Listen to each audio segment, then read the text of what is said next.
Friend, আমার নতুন আরও একটা ব্লগ তোমাদের ওয়েলকাম জানিয়ে শুরু করছি। এই সকালটা যে আমার কী বাজে সকাল ছিল তোমাদের কি বলবো। সকালবেলা উঠে তো বর চলে গেছে সকাল 6টার সময় কাজে, ওকে কোনো রকমভাবে চা বানিয়ে দিয়েছি, দিয়ে আবার শুয়ে পড়েছিলাম।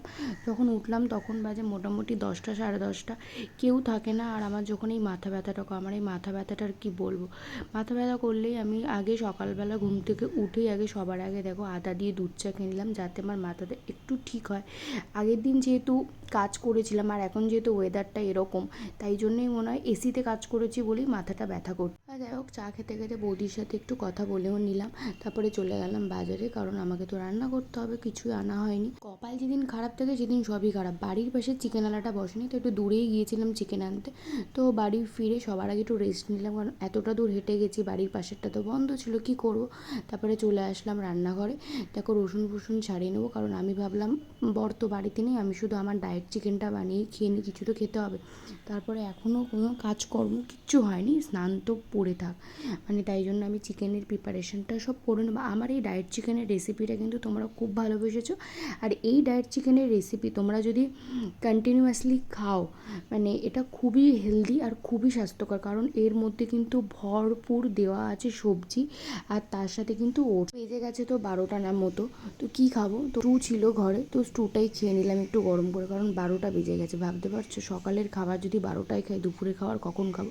তাই হালকা করে অল্প একটু স্টুই খেয়ে নিলাম। আমি আমার ব্রেকফাস্টটাও করে নিয়েছিলাম সেদিনকে স্টু দিয়ে, তো স্টু ছিল তাই জন্য স্টু দিয়েই করে নিলাম। বিয়ের আগে মাথা ব্যথা করলে, শরীর খারাপ থাকলে শুয়ে থাকতাম, মা আসতো খাবার দিত, খেতাম, শুয়ে থাকতাম, রেস্ট করতাম। কিন্তু বিয়ে হয়ে গেছে, কি করব, নিজের তো কাজ করতেই হবে ঘরে, তার সাথে নিজের খাওয়াটাও খেতে হবে।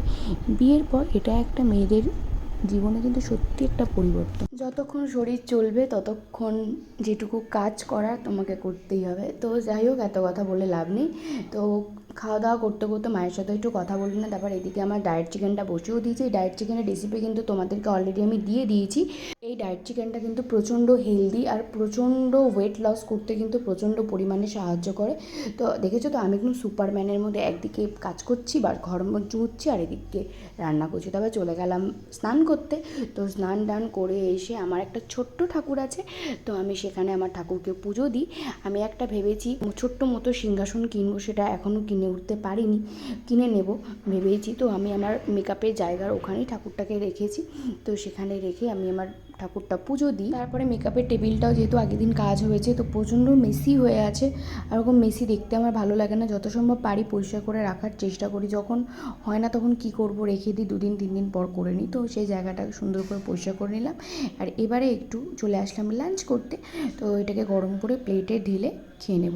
আর খেতে খেতে তো আমার একটু গান শুনতে খুব ভালোই লাগে।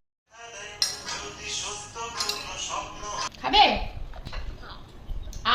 দেখো ছেলে করেছে। খাওয়া দাওয়া শেষ করে চলে আসলাম ঘরে, ভাবলাম একটু রেস্ট নিয়ে নিই, কারণ সন্ধ্যাবেলা চলে আসবে বর, তখন আবার টিফিন করতে হবে। হঠাৎ বৃষ্টি শুনে ঘুমটা ভেঙে গেলো, আর ঘুমালাম না। তারপরে বসে গেলাম ওয়েব সিরিজ, তো নষ্ট নীট 2টা চলে এসছে, তো সেটাই বসে দেখতে গেছিলাম। তারপরে সন্ধ্যাবেলা চলে এসেছিলো বর, সন্ধ্যা একটু রাতের দিকে, আর কত খাবার দাবার নিয়ে এসছে দেখো। এই ছিল আমার ব্লগ। ভালো লাগলে অবশ্যই লাইক কমেন্ট শেয়ার করো। টাটা।